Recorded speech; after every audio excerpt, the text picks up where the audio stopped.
The Smurl haunting is one of the most notorious and controversial cases of alleged demonic possession and haunting in paranormal history. The events unfolded in the 1970s, plaguing the lives of the Smurl family in their West Pittston, Pennsylvania home. The harrowing experiences they claim to endure have become the stuff of legend in the annals of supernatural lore. The Smurl family consisted of Jack and Janet Smurl and their 4 daughters.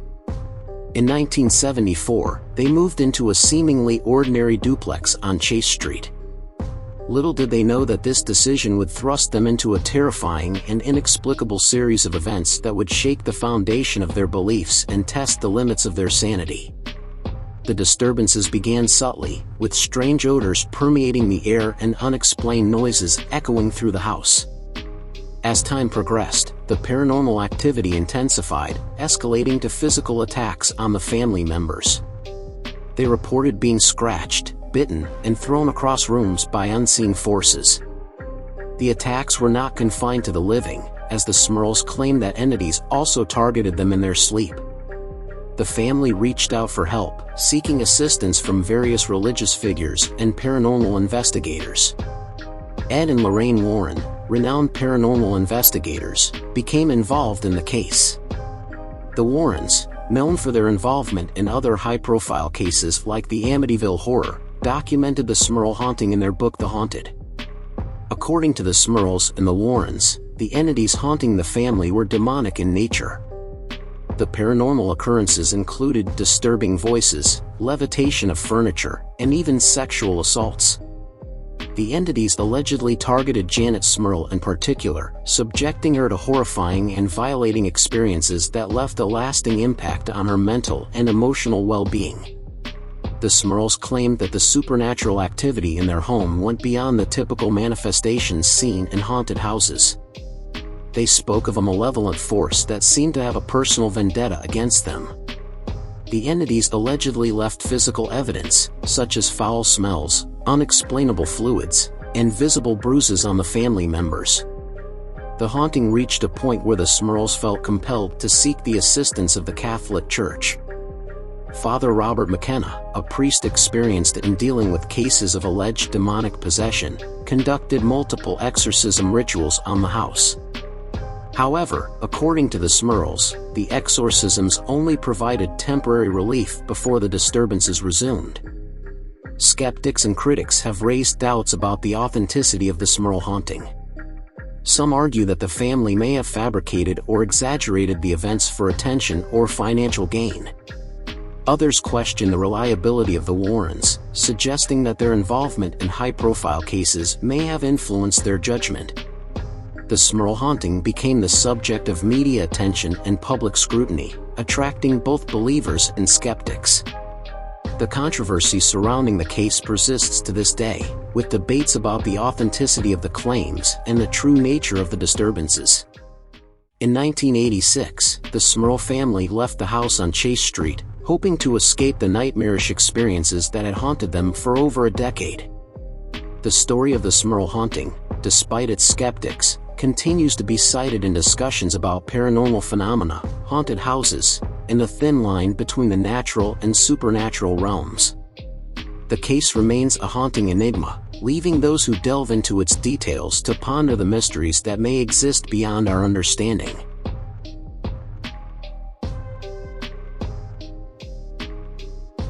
The Entity case is a paranormal story that gained widespread attention in the 1970s. It involves Doris Bither, a woman who claimed to be repeatedly assaulted by unseen entities in her Culver City, California home. The case is notable for its disturbing nature and the subsequent investigations by paranormal researchers. Doris Bither, a mother of 4, lived in a modest home with her children in Culver City.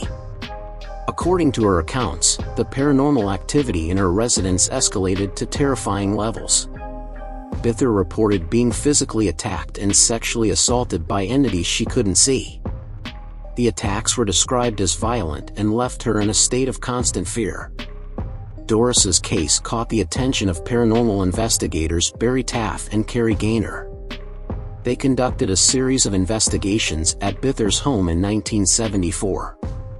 During these investigations, The team reported witnessing strange phenomena, including unexplained lights, objects moving on their own, and distortion of the space around Doris. One of the most chilling aspects of the entity case was Doris's claim that the entities were visible to her as well. She described them as humanoid and said that there were 3 males and 1 female entity. The investigators allegedly observed Doris being thrown around the room by an unseen force during one of their visits.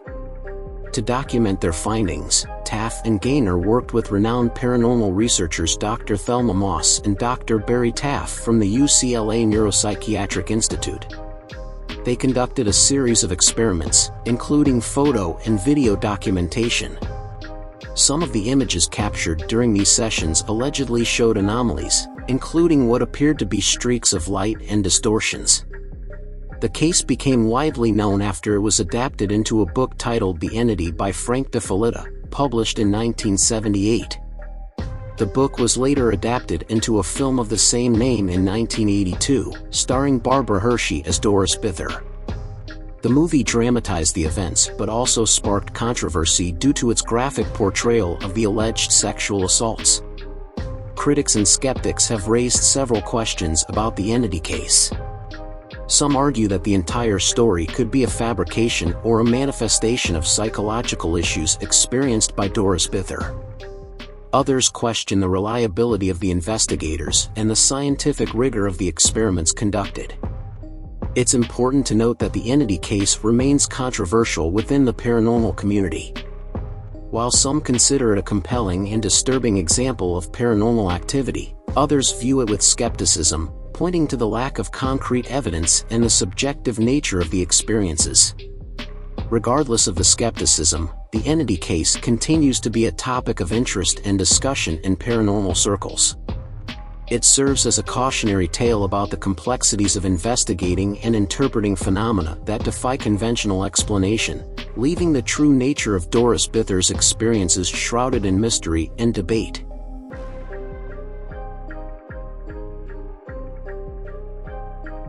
The Dyatlov Pass incident is one of the most perplexing and eerie mysteries in the history of exploration and outdoor adventure. It involves the tragic deaths of 9 hikers in the Ural Mountains of the Soviet Union, now Russia, in February 1959. The circumstances surrounding their deaths remain unclear, and numerous theories have been proposed to explain the events. The expedition was led by Igor Dyatlov, a 23-year-old engineering student at the Ural Polytechnical Institute. The group of experienced hikers set out to reach the summit of Otorten, a mountain in the northern Ural region. The team was well equipped and had a plan for their journey. However, things took a dark turn, and all 9 members perished under mysterious and disturbing circumstances. Here's a timeline of the key events. January 23, 1959, departure. The hikers embarked on their journey, and by January 28, they reached a village named Vizai. January 28 to 29th, arrival at base camp. The group arrived at the base camp at the edge of the highland area. They stored excess equipment and food for the return journey. January 31st, ascent to the pass. The hikers began their ascent toward the pass that would later be named Dyatlov Pass. It was here that they camped for the night. February 1st to 2nd, mysterious events. Something went awry on the night of February 1st to 2nd.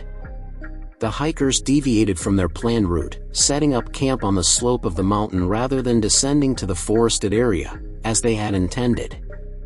February 20th, missed deadline. The hikers were expected to return by February 12th, but by the 20th, there was still no sign of them. A search and rescue operation was initiated. February 26th, discovery of the tent.